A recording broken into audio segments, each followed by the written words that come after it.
The world's about to end. 2 demon kings are throwing down, and the only guys who can stop it are a pair of half-demon brothers who can't stop arguing. Yeah. Devil May Cry Season 2 just dropped its finale, and my brain is still spinning. If you just finished it and you're sitting there like, wait, what just happened? You're not alone. We just watched a family reunion go south.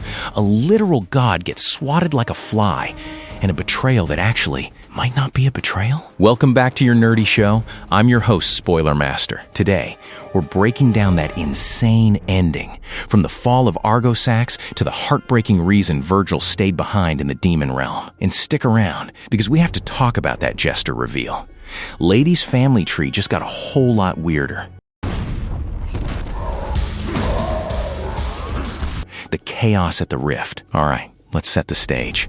Things were already looking pretty grim, right? Arius, who, let's be honest, is probably the most extra villain we've seen in a while, finally got what he wanted. He gathered the Arcana, waited for that hybrid solar eclipse, and fused himself with Argosax. Now, on paper, this was a game-over scenario. Argosax wasn't just looking to rule. He was a cosmic vacuum cleaner, sucking up human life force to build a new empire on the literal ashes of both Earth and Makai. Dante, Virgil, and Lady were throwing everything they had at him, and it just wasn't enough. So Dante does what Dante does best. He gambles. He pulls a total Hail Mary and asks Virgil a very specific question. Hey, could Mundus take this guy? When Virgil, who knows Mundus better than anyone, says yes, the plan is set. They aren't going to outmuscle a god. They're going to let 2 monsters delete each other. Lady uses Sparta's sword to rip open the gate to Makai, and they successfully shove the Arius-Argosax hybrid through. Mission accomplished, right? Wrong. Because in the chaos, Lady loses her grip. The sword, the amulet, the villains, and, of course, Dante and Virgil all get sucked into the portal like a cosmic drain.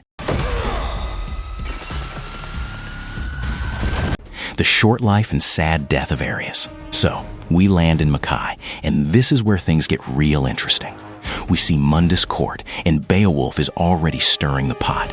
He's basically the I told you so co-worker of hell, complaining that Virgil can't be trusted because of his history with White Rabbit from Season 1. Side note, remember White Rabbit? He wanted to liberate the oppressed by tearing down the walls between worlds. Virgil helped him. Dante killed him. Standard Tuesday for the Sparta family. But Mundus literally does not care. He's so arrogant that he thinks he has Virgil completely under his thumb. He kicks Beowulf out of the room like he's taking out the trash. And then the guest of honor arrives.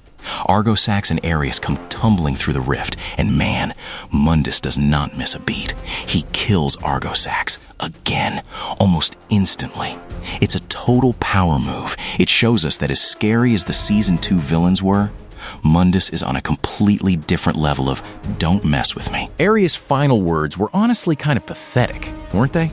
He basically says he doesn't mind wasting 28 lifetimes of reincarnation just to be a god's meat suit for 5 minutes.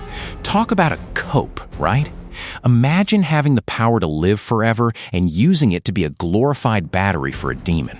But here's the big question. Are they actually dead? Usually, Argosax is tied to those Arcana items. If the artifacts still exist, they could theoretically come back. But the way Mundus absolutely obliterated them, it felt pretty permanent. Unless the writers want a Season 3 surprise, I think we can kiss those 2 goodbye. Don't listen to him. He just wants to control. The truth about Eva. Now we get to the heart of the finale.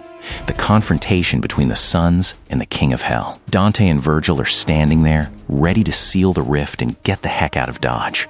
But Mundus starts talking, and everything we thought we knew about the Sparta family history gets flipped on its head. For the longest time, Virgil thought he knew why his mother, Eva, died.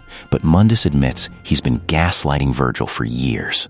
He misrepresented her death to mold Virgil into the perfect, greatest warrior.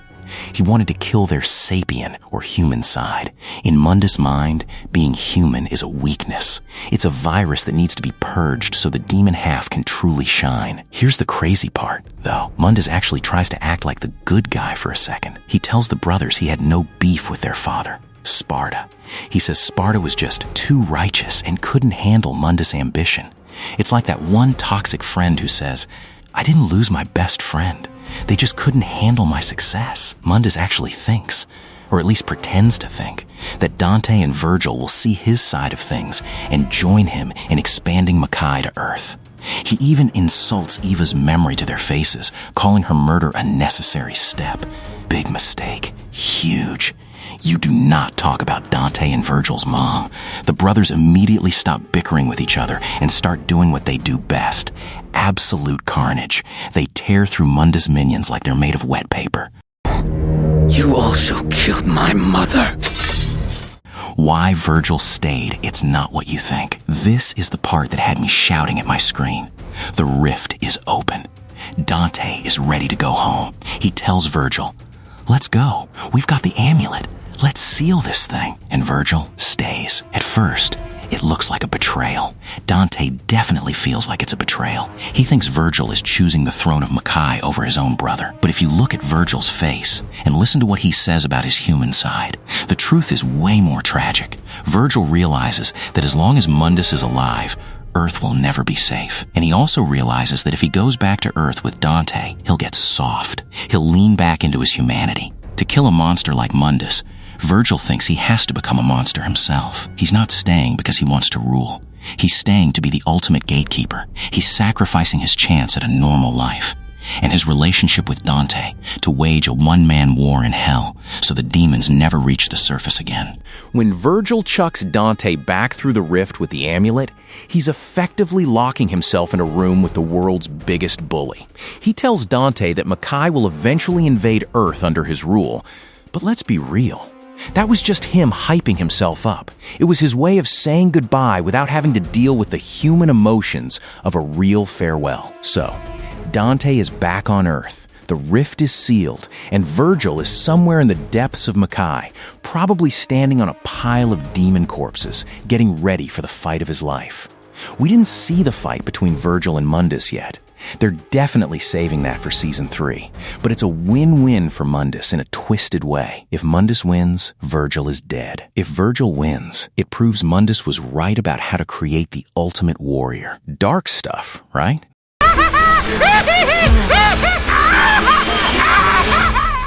The Jester in the room. While the boys were busy with their hellfire and daddy issues drama, Lady was having a massive revelation of her own. Remember Baines? He dropped a bombshell earlier in the season that Lady's father, John Arkham, was still alive and working with Arius. He even showed her a video of them together. After Dante gets back to Earth, Lady wakes up and decides she's done being in the dark. She finds the laptop Baines had and watches the full video. And guys, John Arkham isn't just a traitor, he's Jester. If you've played the games, you probably saw this coming a mile away. But for the show's universe, this is a massive twist. Her father, the man she's been searching for, has been hiding in plain sight as Mundus Court Jester, mocking everyone and pulling strings from the shadows. Now, Lady is on a mission. She's out for blood to avenge her mother, Kalina Ann. But there's a logistical problem. The rift is closed. How does a human girl with a big gun get into the demon realm? Well, we saw her pick something up from Nell Goldstein. Could that be a key? Or maybe she doesn't need to go to Makai at all. Jester is one of the few characters who seems to be able to slip between realms whenever he feels like it. My theory? Lady isn't trying to find a way in. She's trying to find a way to lure him out. Think about it. Jester is a performer. He loves an audience. If Lady starts making enough noise on Earth, her dear old dad won't be able to resist coming out for one last heart-to-heart with his daughter. Let's give them a show! What's next for Season 3? So, where does this leave us for the next season? First off, we have the Vergil in Hell arc. I expect Season 3 to give us some heavy, John Wick-style action sequences of Virgil climbing the ladder of Makai to get to Mundus. Will he find allies? Or will he truly lose his humanity like he fears? Then we have Dante on Earth, alone again, probably eating cold pizza and wondering if his brother is ever coming back. But you know Dante, he's not going to sit still for long. If Lady finds a way back to Makai, you bet your life Dante is hitching a ride. And finally, the Lady VZs, Jester Showdown. This is the most personal the show has ever felt. Season 2 was about global stakes. The end of the world, ancient gods, all that. But Season 3 looks like it's going to be about family trauma. The sons of Sparta dealing with their father's legacy, and Lady dealing with the monster her father became. It's actually a cool parallel, right? Sparta left Makai because he was too good for it. Virgil stayed in Makai to fix it. And meanwhile, John Arkham ran to Makai because he wanted to be part of the chaos. It's all about the choices we make with the power we're given.